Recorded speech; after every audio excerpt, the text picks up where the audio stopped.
Hi, my name is Annie, and welcome to the Walking Word, where we go through the Bible in a year by reading 5 chapters a day. I do this just as part of your discipling, but please make it a habit and the discipline of reading scripture every day, for the Word is life. Today we're reading Genesis chapter 50, and this is Jacob's burial. Joseph threw himself on his father's face and wept over him as he kissed him. Then he ordered the physicians in his service to embalm his father, so sort of to preserve his body.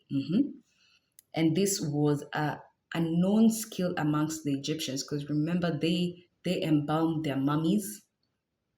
So royalty used to be embalmed and kept because through divination they understood there was an afterlife. But let's continue. Then he'd ordered the physicians to embalm his father. When they embalmed Israel, they spent 40 days at it, for that is the full period of embalming. And the Egyptians mourned him for 70 days.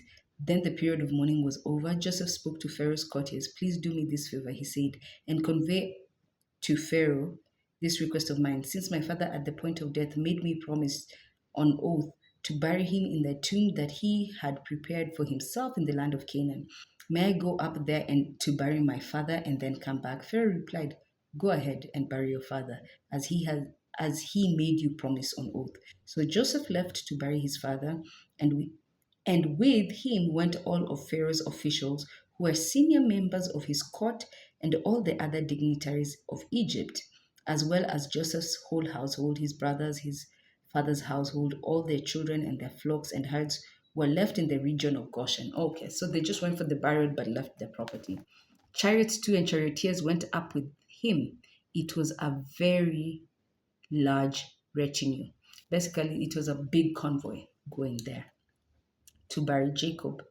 When they arrived at Gorenhal Atad, the threshing floor of Brambles, okay, which is beyond the Jordan, they held there a very great and solemn memorial service, and Joseph observed 7 days of mourning for his father.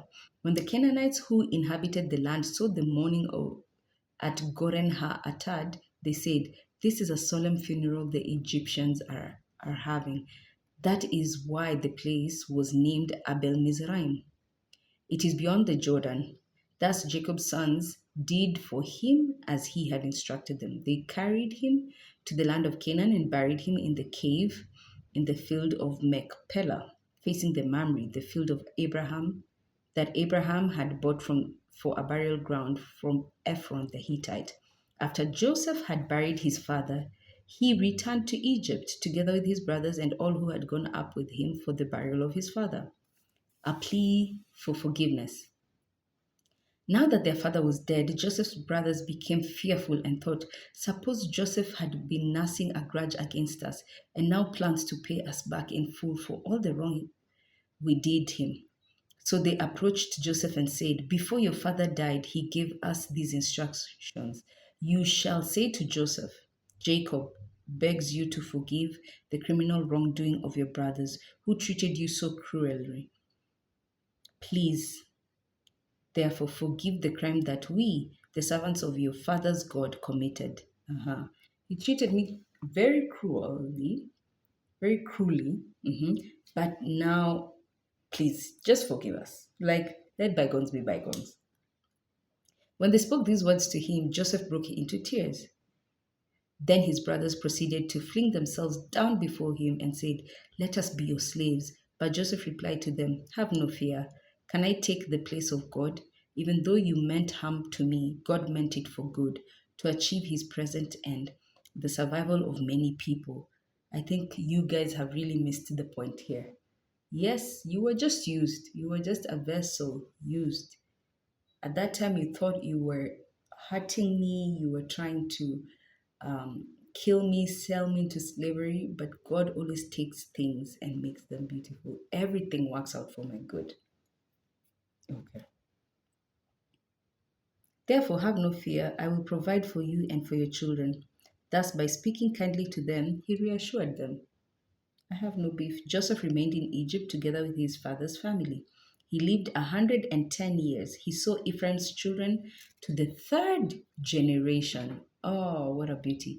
And the children of Manasseh's son Machir were also born on Joseph's knees. Then the death of Joseph. Joseph said to his brothers, I am about to die. God will surely take care of you and lead you out of this land to the land that he promised on oath to Abraham, Isaac, and Jacob. Then, putting the sons of Israel under oath, he continued, when God thus takes care of you, you must bring my bones up with you from this place. Joseph died at the age of 110. He was embalmed and laid to rest in a coffin in Egypt. Remember, they used to bury in the, we see it today, it's either in the tombs or in the pyramids, and that's why he was kept in a coffin. And we'll see what will be done to his body later in scripture. That was it. We finished Genesis chapter 1 to 50.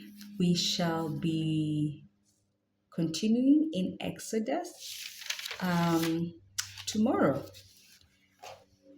Have a blessed day.